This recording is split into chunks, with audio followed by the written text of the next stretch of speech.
Proses pembentukan sperma disebut dengan spermatogenesis. Spermatogenesis terjadi di dalam testis. Di dalam testis terdapat sel kelamin pemula yang disebut dengan sel spermatogonium. Spermatogonium bersifat diploid atau jumlah kromosom rangkap 2. Sedangkan pembentukan sel telur atau ovum, proses pembentukan sel telur atau ovum disebut dengan oogenesis. Oogenesis terjadi di dalam ovarium. Di dalam ovarium terdapat banyak sel oogonium. Oogonium merupakan sel pemula dari sel telur atau ovum. Sel oogonium bersifat diploid.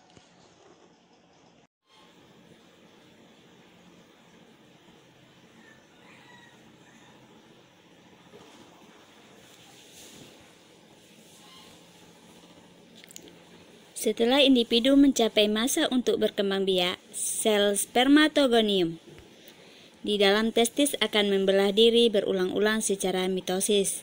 Pembelahan mitosis yang berulang-ulang akan menghasilkan lebih banyak sel spermatogonium. Sel spermatogonium mempunyai sifat selalu membelah diri. Sebagian spermatogonium akan membelah diri kembali, dan sebagian berkembang menjadi sel yang lebih besar. Sel yang lebih besar ini disebut dengan spermatosit primer. Spermatosit primer juga diploid. Sel spermatosit primer membelah diri secara meiosis, menghasilkan spermatosit sekunder.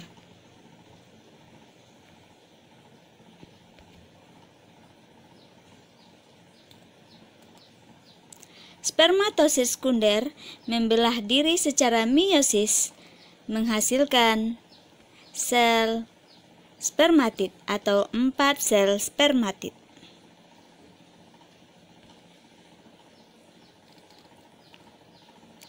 Masing-masing spermatid memiliki ukuran yang sama besar. Sel spermatid memiliki jumlah kromosom yang haploid atau rangkap 1. Kemudian spermatid berdiferensiasi menjadi sel kelamin laki-laki yang masak.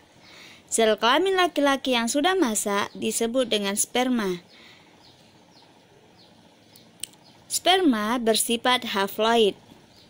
Jadi, sebuah sel spermatosit primer akan menghasilkan 4 sperma.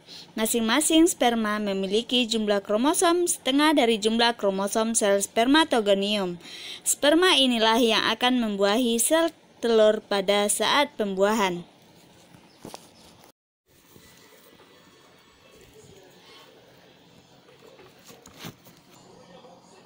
Oogonium akan membelah diri secara mitosis,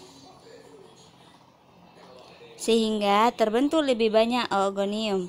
Oogonium akan berkembang menjadi oosit primer.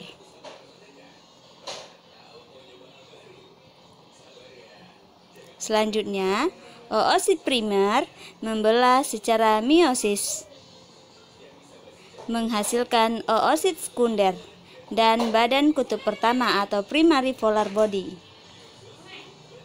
Oosit sekunder bentuknya lebih besar, mengandung kuning telur dan sitoplasma. Badan kutub pertama merupakan sel kecil yang hanya terdiri dari inti.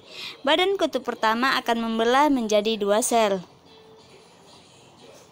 Dan oosit sekunder membelah secara meiosis menjadi 2 sel yang tidak sama besar.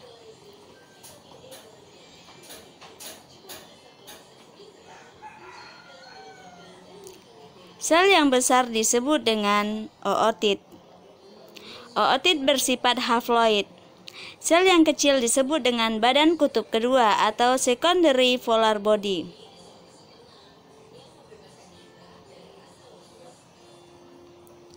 Ootit kemudian berkembang menjadi sel telur atau disebut dengan ovum yang bersifat haploid. Sedangkan 3 badan kutub yang kecil yang di sebelah kiri diserap kembali.